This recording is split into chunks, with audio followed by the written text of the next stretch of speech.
A graça e a paz do Senhor, meus amados. Nós queremos neste momento deixar aqui uma reflexão da palavra de Deus para a edificação das nossas vidas ou da nossa vida espiritual. É um texto que se encontra em Romanos capítulo 12, o verso 1 e 2. É um texto bem conhecido. Rogo-vos, pois, irmãos, pelas misericórdias de Deus, que apresenteis o vosso corpo por sacrifício vivo, santo e agradável a Deus, que é o vosso culto racional. E não vos conformeis com este século, mas transformai-vos pela renovação da vossa mente, para que experimenteis qual seja a boa, agradável e perfeita vontade de Deus. A carta de Paulo aos Romanos, ela é de suma importância para o cristão. Alguém já disse que é o evangelho dentro do evangelho. Paulo, ele escreve até o capítulo 11 algumas doutrinas fundamentais. Ele fala da justificação pela fé, ele fala da bondade, do amor, das misericórdias de Deus. E quando ele chega no capítulo 12, ele deixa toda essa teologia para o nosso conhecimento e passa a nos trazer ensinamentos práticos. É tanto que quando ele diz rogo-vos, ele faz uso aqui da sua autoridade apostólica e também ele faz uma petição à igreja, aos crentes, aquilo que ele pede, que os irmãos se apresentem pela misericórdia de Deus. Ele escreveu até então sobre essa bondade de Deus, essas misericórdias de Deus, e confiado em todo o seu ensinamento até o final do capítulo 11, ele diz, olha, pelas misericórdias de Deus, que apresenteis o vosso corpo. Nós vivemos uma época em que as pessoas valorizam muito o corpo, mas que a igreja talvez não tenha entendido a importância do corpo no culto ao Senhor. Então Paulo ele diz, olha, que apresenteis o vosso corpo. O nosso corpo é o meio, é o veículo que temos para cultuarmos ao Senhor. E ele diz que esse culto ele precisa ser oferecido ao Senhor. É de espontânea vontade. Todos aqueles que conhecem o Evangelho, que conhecem a Cristo, eles devem se oferecer em sacrifício ao Senhor, em culto ao Senhor, em obediência a tudo quanto o Senhor já tem feito por nós. Nós somos sabedores que pertencemos a Deus. O Salmo 24 diz que do Senhor é a terra e a sua plenitude.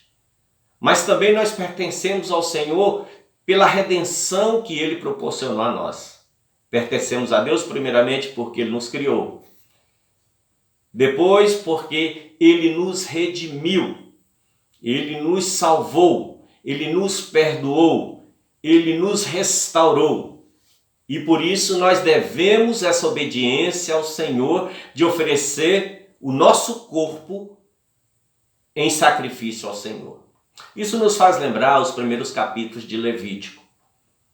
Ecoa aqui, com certeza, Paulo, ele tem em mente aquilo que era oferecido no primeiro capítulo de Levítico. Cada um deveria levar a sua oferta para o holocausto. Então, cada um levava o seu cordeiro, o seu novilho. Aqueles que não tinham novilho, ovelha, cabras, levava um pombinho, uma rolinha, e assim era oferecido ao Senhor em culto. Uma ênfase importante aqui é que Paulo diz, rogo-vos, pois, irmãos, pela misericórdia de Deus, que apresenteis os vossos corpos, ou o vosso corpo, em sacrifício vivo.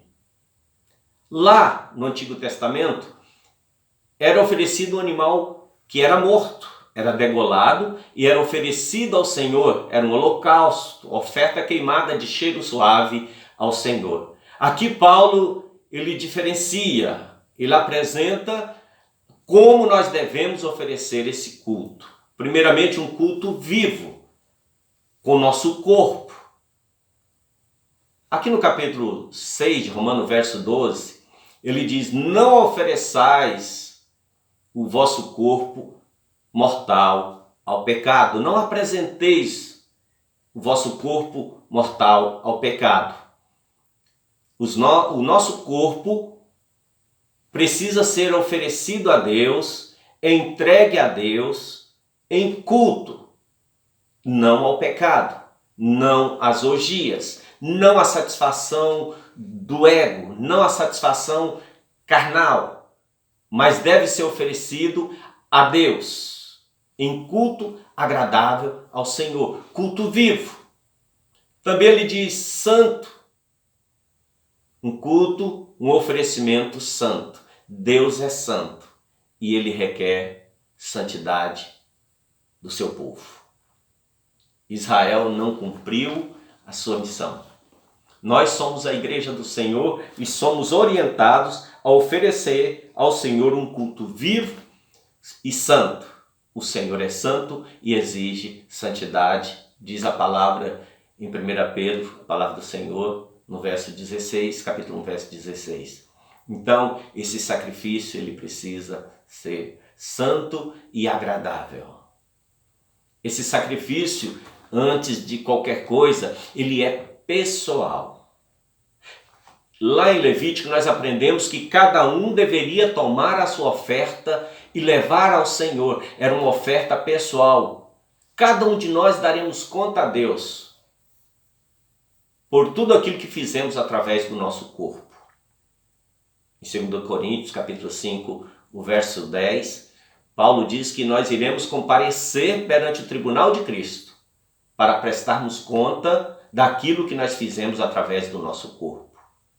Então, é um sacrifício pessoal, é um sacrifício incondicional. Nós não devemos estabelecer condições para oferecermos a Deus. Muito interessante. Quando o profeta Isaías, por exemplo, tem aquele encontro com Deus no templo, ele diz: eis-me aqui. Ele não apresenta nenhuma condição.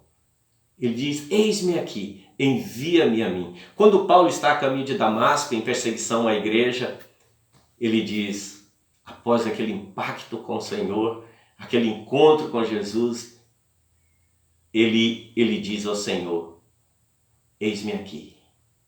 Então, nenhum de nós devemos ou podemos apresentar condições. Deus é o dono, Ele é o Senhor. Se nós queremos viver uma vida cristã autêntica, verdadeira, nós precisamos entender que há um princípio que rege na palavra de Deus o nosso culto. Não é um culto, não oferecemos a Deus aquilo que queremos, aquilo que nos agrada. Oferecemos a Deus aquilo que Ele pede de nós. No profeta Malaquias, no capítulo 1, a partir do verso 6, Deus começa a falar a seu povo. O livro de Malaquias fala muito do culto. E ele diz: olha, o filho honra o pai. Se eu sou o vosso pai, onde está a minha honra? O servo honra o seu senhor. Se eu sou o vosso senhor, onde está a minha honra? E ele diz ainda: vocês me oferecem pão imundo. Israel, os sacerdotes estavam oferecendo pão imundo no altar do Senhor. Eles estavam oferecendo sacrifícios de animais aleijados, de animais cegos. E com certeza o apóstolo Paulo ele tem tudo isso em mente. Rogo-vos, pois, irmãos, pela misericórdia de Deus, que apresenteis o vosso corpo em sacrifício vivo, santo e agradável. Aquilo que nós precisamos oferecer ao Senhor tem que ser o melhor. Nós precisamos oferecer o melhor para Deus. Não é o que nós queremos. Eu vejo muitas pessoas preocupadas com relação ao dízimo, por exemplo. Eu não concordo. Que eu penso. Que eu acho. Deus não nos deixou nenhum direito de pensarmos ou de acharmos alguma coisa. Ele estabeleceu como deve ser. Deve ser o culto. Então, ele diz, o apóstolo Paulo diz que apresenteis o vosso corpo em sacrifício vivo, santo e agradável a Deus, que é o vosso culto racional.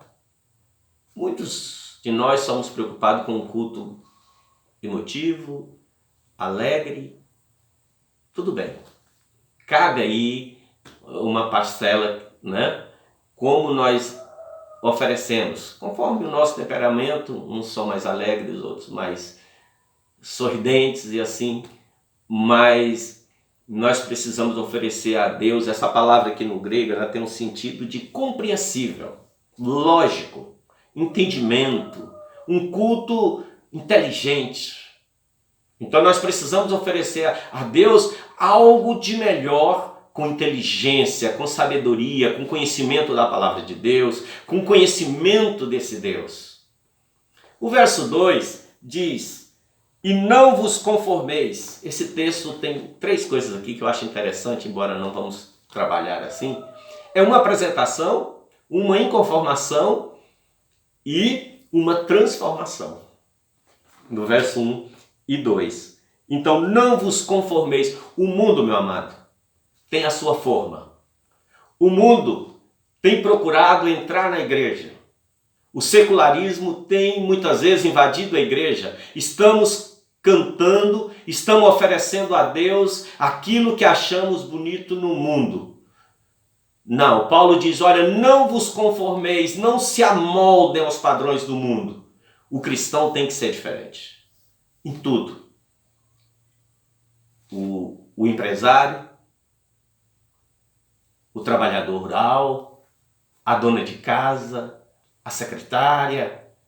Nós precisamos ter o nosso modelo tirado da palavra de Deus, é santidade. É fazer aquilo que agrada a Deus. Não temos que nos conformar e nós só resistimos a essa pressão do mundo através do Espírito Santo. Não vos conformeis, quando Paulo diz não vos conformeis, é porque há uma pressão sobre o cristão para se conformar. Nós vivemos, nos últimos tempos, no nosso país, um tipo de pressão sobre a igreja. E uma coisa que nos entristece muito é quando nós vemos, por exemplo, o aborto, o divórcio, que acontece no meio da igreja, tem nas pesquisas quase o mesmo número do que acontece no mundo. Na verdade, não está havendo essa inconformação. E nós precisamos não aceitar esses padrões do mundo. Para o mundo tudo é normal, é assim mesmo, mas o crente não. O crente em Cristo, o salvo em Cristo, o redimido, aquele que foi transformado, regenerado pela palavra de Deus, ele precisa resistir a essa pressão do mundo, não se conformar com o mundo. Paulo, escrevendo aos Efésios capítulo 2, nos primeiros versos, ele diz que nós temos 3 grandes inimigos. Vou citá-los rapidamente: o diabo, a carne e o mundo. E nós não podemos nos conformar. Uma outra coisa que Paulo fala também aqui: transformai. Transformai pela renovação da vossa mente. Meus amados, se nós não devemos nos conformar, nós precisamos ser transformados. Essa palavra aqui é a palavra metamorfose, que vem do grego. É aquela experiência que uma lagarta sofre para se transformar numa borboleta. É um processo lento, muitas vezes, mas se transforma em algo muito melhor, muito mais bonito de se ver. Ele diz: transformai-vos pela renovação da mente. Meus amados, nós queremos viver um evangelho que honra a Deus, que glorifica a Deus através do nosso corpo. Nós precisamos ter mente renovadas. Nós precisamos pensar nas coisas do alto buscar as coisas do alto. Paulo, escrevendo aos Colossenses, ele diz: pensai nas coisas que são de cima, não nas que são da terra. Nós fomos chamados para ser luz deste mundo. Quando nós começarmos a viver essa perspectiva de vida, pensando nas coisas do alto, a gente tira a atenção dessas coisas terrenas, dessas coisas passageiras, que na verdade nos entristece muito. Nós também devemos buscar essas coisas lá do alto. E ele diz: para que experimenteis qual seja a boa, agradável e perfeita vontade de Deus. Meu amado, eu quero, neste momento, orar ainda com você, para que experimentemos a vontade de Deus, que é boa, que é agradável, que é perfeito. Primeiramente, nós temos que ter uma mente transformada. Não dá. Deus precisa habitar nesse corpo. Aqui o Espírito Santo reside. Nós somos a habitação de Deus. O maior exemplo que nós temos de todo esse sacrifício que foi oferecido é do próprio Cristo. Primeiramente, ele não deu de si, ele deu a si, totalmente a Deus. Isso nos ensina que Deus não exige partes. O animal que era oferecido no altar era totalmente oferecido ao Senhor. Não podia tirar. Assim também deve ser o nosso culto. E se nós queremos desfrutar das maravilhosas, das ricas, das poderosas bênçãos do Senhor, experimentar a vontade do Senhor, nós precisamos entender toda essa palavra, nos oferecermos a Deus. E aí sim nós vamos compreender qual é a boa. Algo vindo de Deus só pode ser maravilhoso, perfeito, agradável. Agradável porque vem do Senhor, satisfaz, traz paz ao nosso coração. Ela é perfeita porque Deus nunca criou nada imperfeito. Como é maravilhoso conhecer essa palavra, conhecer a palavra do Senhor. Mas só conhecer não é suficiente, nós precisamos praticar essa palavra. A partir do capítulo 12, do verso 1 em diante, Paulo fala da praticidade, do amor. Então, meus amados, que a palavra de Cristo habite no seu coração totalmente. Que ela inunde a tua vida. Que você experimente isso. E deixe de pensar, deixe de achar. Mas ande pelos princípios da palavra de Deus. Deus te abençoe. Deus te dê vitórias. Que nesses tempos de crise, você seja uma mulher vitoriosa. Que nesses tempos de crise, você seja um homem vitorioso. O Senhor é conosco. O Senhor é contigo. Ofereça a Deus o melhor. Pai Celestial, Pai das luzes, te damos toda a glória e todo o louvor. E que essa palavra possa falar aos corações dos nossos amados irmãos. Que sejamos edificados e que ofereçamos ao Senhor o melhor. Ofereçamos ao Senhor todo o nosso ser, toda a nossa vida. Não só na igreja, no momento de culto, mas no trabalho, na rua, no campo de futebol, no lazer. Não esqueçamos que o Senhor espera de nós um culto, o culto da nossa vida. Que o Senhor seja adorado, exaltado, através daqueles que creem e que te buscam. Pai, eu te peço neste momento, abençoa a tua igreja no Brasil e no mundo. Ó Deus, ao aflito, ao enfermo, aquele que, ó Deus, se encontra sob a pressão do inimigo, que o Senhor possa trazer refrigério.